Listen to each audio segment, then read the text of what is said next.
সাভারে ঘুমের ইনজেকশন দিয়ে অচেতন করে এক নারীকে ধর্ষণের অভিযোগ উঠেছে প্রমোদ চক্রবর্তী নামে এক সমবায় সমিতির পরিচালকের বিরুদ্ধে। ভুক্তভোগী ওই সমিতির হিসাবরক্ষক। তিনি প্রমোদের বিরুদ্ধে সাভার মডেল থানায় ধর্ষণের অভিযোগ দায়ের করেছেন। শনিবার দুপুরে অভিযোগটি দায়ের করেন ভুক্তভোগী।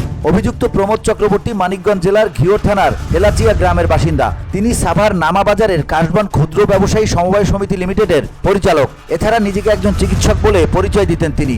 অভিযোগ সূত্রে জানা গেছে, সাভারের বাজার রোডের অগ্রণী ব্যাংক ভবনের 6 তলায় কাশবন নামে একটি ক্ষুদ্র ব্যবসায়ী সমবায় সমিতি পরিচালিত হয়। সেখানে গত 1 বছর ধরে হিসেব রক্ষক হিসেবে কাজ করতেন ভুক্তভোগী। তিনি শারীরিকভাবে অসুস্থ ও তার ওজন কম। একথা জেনে প্রমোদ চক্রবর্তী নিজেকে চিকিৎসক পরিচয় দিয়ে ভুক্তভোগীকে মুখে খাওয়ার ভিটামিন দেন। তাছাড়া তাকে ইনজেকশন নেওয়ার পরামর্শ দেন। প্রমোদের তার পরামর্শ অনুযায়ী 3 মাস ধরে ভুক্তভোগী এসব ওষুধ খেয়ে আসছিলেন। গত 4 ডিসেম্বর প্রমোদ তাকে শেষবার ইনজেকশন নিতে বলেন। ভুক্তভোগী নারী বলেন, ঘটনার দিন প্রমোদ আমার হাতে ইনজেকশন পুশ করেন। সঙ্গে সঙ্গে আমি অচেতন হয়ে পড়ি। কিছুক্ষণ পর জ্ঞান ফিরলে বুঝতে পারি প্রমোদ আমাকে ধর্ষণ করেছেন। আমি চিৎকার করলে তিনি পালিয়ে যান। পরে বিষয়টি কাশবন ক্ষুদ্র ব্যবসায়ী সমবায় সমিতি লিমিটেডের প্রতিষ্ঠাতা গীতা অধিকারী সুমিতাকে জানাই। তারা দুজনে মিলে পরে আমাকে ভয়ভীতি দেখিয়ে বলেন যেন বিষয়টি নিয়ে বাড়াবাড়ি না করি। এসব ঘটনার পর পরিবারের সঙ্গে আলোচনা করে থানায় অভিযোগ করেছি।